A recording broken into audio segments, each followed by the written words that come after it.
नमस्कार, मैं हूं नीलू। तो गजा को लेकर प्लान तैयार किया जा रहा है कि गजा में हालात कैसे सुधरे। इसके लिए अमेरिका, इजराइल, हमास और बाकी जिन जिन से बातचीत करनी है, सबसे बातचीत करके बीच का रास्ता निकालने की कोशिश और इस प्लान पर काम करने की बात हो रही है। लेकिन वहीं दूसरी तरफ बार बार ये कहा जा रहा है कि सब तो तैयार हैं, लेकिन जिसको तैयार होना है यानी हमास, वो मानने को तैयार नहीं है। अब तो देखिए, एक बड़ा हमला हमास ने कर दिया है। ये हमला कहां पर हुआ है, कैसे हुआ है, बातचीत करने के लिए मयंक है मेरे साथ जुड़ गए हैं। मयंक, सिर्फ बात हो रही है कि चलिए गजा में हालात ठीक हो जाएंगे, लेकिन हमास को लेकर बार बार ये कहा जा रहा है कि हमास इस समझौते के लिए राजी नहीं है और अब तो एक बड़ा हमला हुआ है हमास की तरफ से। कहां पर ये हमला किया देखिए, गया है? सीज फायर की बातचीत के बीच बड़ी खबर है। हमास की तरफ से गजा से 5 रॉकेट्स फायर किए गए हैं इजराइल पर, और ये रॉकेट्स बीती रात फायर किए गए हैं। बीती रात को ये हमला हुआ है और बताया जा रहा है कि इसमें जैसे ये रॉकेट्स फायर हुए, सबके सब इजराइल की सीमा के अंदर दाखिल हुए। उसके बाद सायरन बजने लगे और एक बार फिर इजराइल में पैनिक का माहौल था। बिल्कुल वैसा ही जैसा कि मिसाइल अटैक के दौरान हमने देखा था, ईरान से जब मिसाइल अटैक हो रहे थे उस दौरान जिस तरह के सायरन बज रहे थे, ऐसे ही सायरन एक बार फिर कल इजराइल में बजे और हमास की तरफ से ये 5 रॉकेट्स फायर किए गए। उसके बाद आयरन डोम सिस्टम एक्टिवेट हुआ और उसने इन रॉकेट्स को इंटरसेप्ट करने की कोशिश की। इसमें से कितने रॉकेट्स को आयरन डोम रोक पाया है, कितने रॉकेट्स गिरे हैं, इसको लेकर अभी कोई कंफर्मेशन नहीं है, ना ही इस बारे में अभी कोई जानकारी आई है कि इससे इजराइल को कितना नुकसान हुआ है। देखिए, हम फिर से कहेंगे, इजराइल से जो नुकसान की खबरें हैं वो 1-2 दिन बाद निकल के आती हैं, लेकिन ये बात कंफर्म की है इजराइल की आर्मी की तरफ से, ये बात कंफर्म की गई है कि 5 रॉकेट्स जो है वो बीती रात एक साथ हमास की तरफ से फायर किए गए।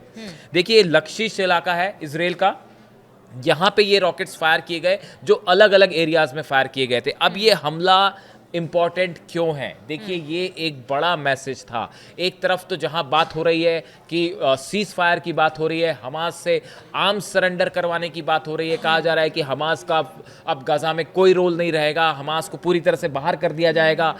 इस बीच जब ट्रंप ने एक प्रकार का टाइम लिमिट दे दी है कि अगले 3 से 4 दिन के अंदर हमास को फैसला करना होगा इस डील को लेकर, जो प्रोग्राम उन्होंने रखा है, इस बातचीत के बीच में हमास की तरफ से बड़ा हमला इजराइल पे करना, ये एक मैसेज है कि साहब हम डरेंगे नहीं, हम दबेंगे नहीं, इस और तरह आपके का प्लान के साथ हम तैयारी, जैसे हाँ। खबर भी लगातार निकलकर सामने आ रही थी कि हमास से बातचीत ही नहीं हुई है या हमास इस बातचीत के लिए तैयार ही नहीं है, उस प्लान पर रजामंदी ही नहीं है उसकी। अब तो इसी को बिल्कुल लेकर ये ठीक कहा हमला। आपने। हाँ, ये जो हमला है ये इसी बात का संदेश है कि हमास अभी जो है वो इस सीज फायर के प्रस्ताव के लिए राजी नहीं है। देखिए, पूरी अरब कंट्रीज इस प्रस्ताव पर राजी हैं। कतर की तरफ से लगातार कोशिश हो रही है कि किसी तरह हमास को राजी किया जाए। इसको लेके तमाम खबरें आ रही हैं। कतर के प्रधानमंत्री की तरफ से भी बयान आया कि कुछ 3 शर्तें हैं जिनको लेकर थोड़ा सा जो है विवाद है और कोशिश हो रही है हमास मान ले। लेकिन अब देखिए, ये जो 3 चीज़ें हैं,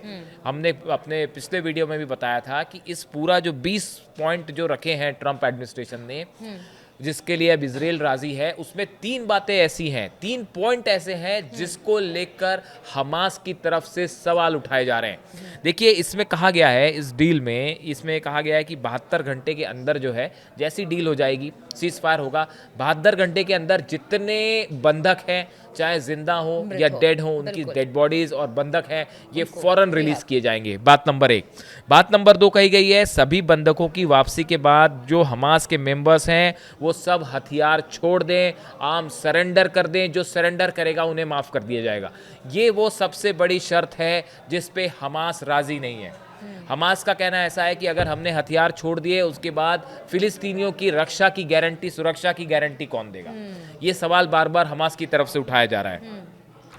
तीसरा बड़ा पॉइंट है, गाजा एक अस्थायी, गाजा में जो एडमिनिस्ट्रेशन है वो एक गैर राजनीतिक फिलिस्तीनी समिति चलाएगी जिसकी निगरानी अंतर्राष्ट्रीय बोर्ड ऑफ पीस करेगा और इसका नेतृत्व खुद डोनाल्ड ट्रंप करेंगे। यानी कि एक बोर्ड बनाया जाएगा, एक कमेटी होगी फिलिस्तीनियों की जिस पे निगरानी एक बोर्ड रहेगा, जिसके अध्यक्ष जो है, जिसके ऊपर कंट्रोल जो है वो डोनाल्ड ट्रंप उस पर निगरानी रखेंगे और इसके साथ ही टोनी ब्लेयर भी उसके सदस्य होंगे जो ब्रिटेन के पूर्व प्रधानमंत्री हैं।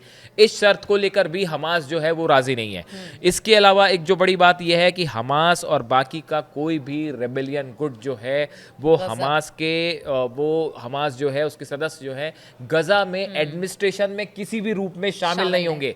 इसको लेकर भी हमास तैयार नहीं है। हमास का कहना ऐसा है कि साहब, एडमिनिस्ट्रेशन में अगर हमारा हिस्सा नहीं होगा, भागीदारी नहीं होगी, तो इस सूरत में फिलिस्तीनियों के साथ न्याय हो रहा है, जस्टिस हो रहा है, इसकी गारंटी कौन देगा?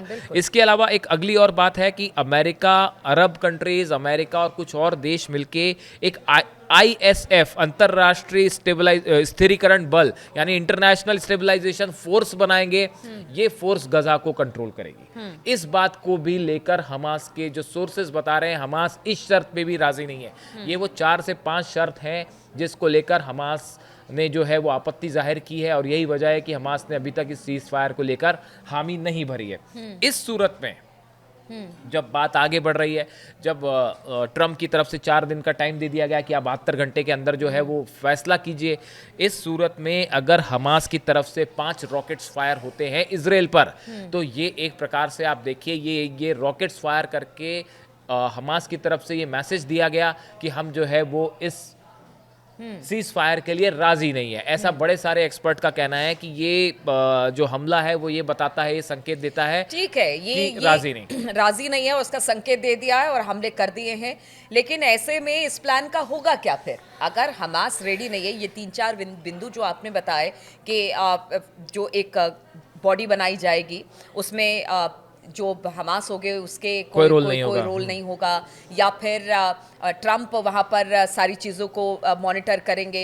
इनडायरेक्ट वे में अगर इजराइल ना सही तो अमेरिका सही, यानी इन सब चीज़ों पर अगर बात हमास की नहीं बनती है और हमास इसके लिए तैयार नहीं है, और इसकी प्रतिक्रिया देखने को भी मिली है कि उसने हमला किया है, तो ऐसे में फिर क्या इस प्लान? अब देखिए ऐसे में प्लान का क्या, अभी एक तो कल की खबर है कि 70 फिलिस्तीनियों की मौत हुई है इजराइल के हमले में, यानी एक तरफ सीज फायर की भी बात हो रही है, एक तरफ बात हो रही है कि किस तरह से गाजा में सीज फायर किया जाए, और दूसरी तरफ इसी बीच इजराइल ने हमला किया, उसमें 70 लोगों की मौत हुई। तो अब इसी का जवाब शायद हमास की तरफ से दिया गया कि उन्होंने जो है सीज फायर के बीच में रॉकेट्स फायर कर दिए। भरोसा नहीं कर रहा है, क्योंकि अगर हथियार छोड़ दिया, बंधक रिहा कर दिए, तो हमास का यही कहना है कि फिर उनको टारगेट करके मार दिया जाएगा। अब सवाल ये है कि इसमें आगे क्या होगा, अगर हमास इस डील को रिजेक्ट कर देगा तो फिर इस सूरत में क्या होगा? देखिए अभी तो एक जो खबर है वो कि अरेबियन कंट्रीज के बड़े सारे देश, जिसमें कतर की सबसे बड़ी भूमिका है, वो लगातार इस कोशिश में लगा हुआ है कि किसी तरह से इजराइल और हमास के बीच में एक समझौता किया जाए, किसी भी सूरत में एक समझौता हो जाए। अमेरिका के बीच में मध्यस्थता करने की कोशिश में कतर लगा हुआ है, शायद इजिप्ट की भी कोई भूमिका हो उसमें। लेकिन अभी फिलहाल अगर ये समझौता नहीं हुआ तो क्या? देखिए जैसे कि नेतन्याहू ने ट्रम्प के सामने ही ये बात कही थी, और डोनाल्ड ट्रम्प ने भी इस तरह के संदेश दिया था कि अगर ये समझौता नहीं होता है तो फिर इजराइल को फ्री हैंड होगा गजा में। तो इसका क्या ये मतलब निकालें कि चाहते हैं कि एक सम्मानपूर्ण समझौता हो, फिलिस्तीनियों की बात कर रही हूँ, और हमास लड़ाई इनकी हमेशा से लड़ता रहा है। गजा में जो तबाही मची, बहुत लोगों को खोया, गजा के लोगों ने अपने लोगों को खोया, या हमास के भी बहुत सारे लड़ाके मारे गए।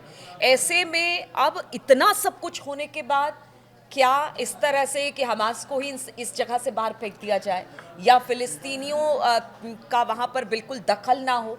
क्या देखिए अब हाँ, देखिए इतनी लंबी लड़ाई के बाद भी पूरे गजा में इतना ज़्यादा बम्बार्डमेंट हुआ, गजा सिटी में इतनी ज़्यादा बमबारी हुई, उसके बाद भी फिलिस्तीनी अपनी ज़मीन छोड़ने के लिए राजी नहीं है। वो अपनी मदरलैंड छोड़ने के लिए राजी नहीं है। उनका कहना है कि हम यहीं के रहने वाले हैं, हम यहाँ से छोड़ के कहाँ जाएं। तो देखिए फिलिस्तीनी जो है वो उन्होंने एक प्रकार से आप देखें तो अपनी ज़मीन की लड़ाई लड़ी है, वो उसे लंबी लड़ाई लड़ी है, और वो तमाम हमलों के बावजूद उसको छोड़ने को राजी नहीं है। और इसीलिए अब ये स्थिति आ गई है कि एक सीज फायर का प्लान आया। अगर वो छोड़ के चले गए होते, अगर फिलिस्तीनी छोड़ के चले हो गए तो शायद बात ही खत्म हो जाती, लेकिन उन्होंने अपनी जंग लड़ी, वो वहां पे बने रहे, और इस सूरत में अब एक सीज फायर वाली बात सामने। लेकिन अब सवाल ये है कि ये जो प्रस्ताव है, असल में इस प्रस्ताव का एग्जीक्यूशन जो है वो बिल्कुल आसान नहीं है। पहली बात तो आप देखिए हमास इस पे राजी होता कि नहीं होता।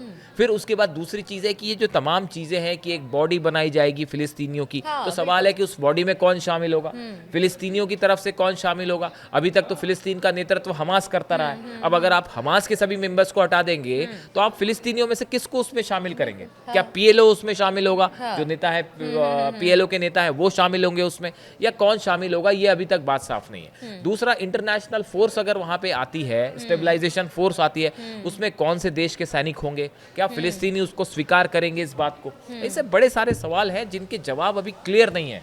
और अभी तो सबसे पहली बात पहली स्टेज पे अटकी हुई है कि क्या दोनों पक्ष इसके लिए राजी हैं, क्या हमास इसके लिए राजी हो जाएगा। अभी देखिए इस पूरे मैटर पे हम बार बार कह रहे हैं कि ईरान की तरफ से कोई रुख सामने नहीं आया। बिल्कुल, ये हाँ। बेहद अहम है। ईरान देखिए, जब तक ईरान की तरफ से कोई रुख सामने नहीं आएगा तब तक आप देखेंगे कि शायद हमास की तरफ से भी कोई डिसीजन ना लिया जाए। बिल्कुल।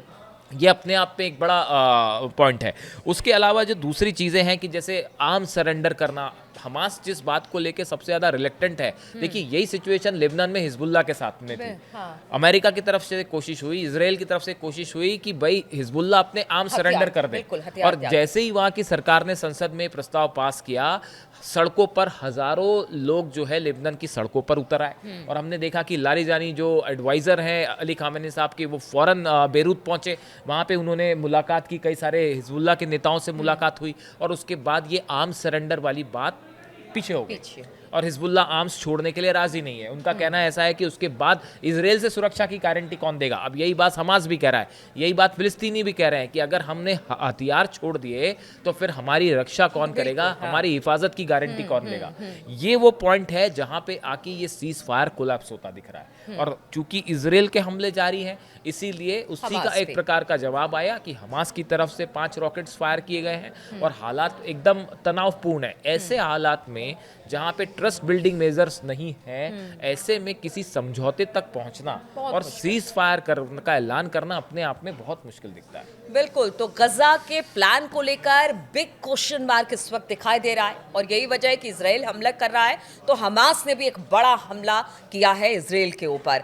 अब ये जो गजा प्लान है, एग्जीक्यूट कैसे होगा, किस तरह से इंप्लीमेंट इसका किया जाना है, किस तरह से होगा, क्या बात बनेगी, हमास मानेगा, क्या बंधकों को छोड़ा जाएगा, या फिर हमास अपने हथियार छोड़ेगा, बहुत सारी बातें हैं जो कि अभी तो फिलहाल दूर की कौड़ी ही लग रही है कि ये होने वाला है। लेकिन देखना होगा, इंतजार होगा, क्योंकि गजा में शांति की मांग लगातार उठ रही है। सभी यही चाहते हैं कि जो वहाँ के लोग हैं, फिलिस्तीनी हैं, वो अमन शांति के साथ रहे, इसलिए इस प्लान पर काम किया जा रहा है। लेकिन स्थिति परिस्थिति तो अभी ऐसी नहीं लग रही है कि गजा में शांति हो पाएगी। चलिए, इस खबर के साथ हमारी जो चर्चा है वो खत्म होती है। आप अपना कमेंट जरूर दें। फिलहाल बहुत बहुत शुक्रिया हमारे साथ इस चर्चा में शामिल होने के लिए।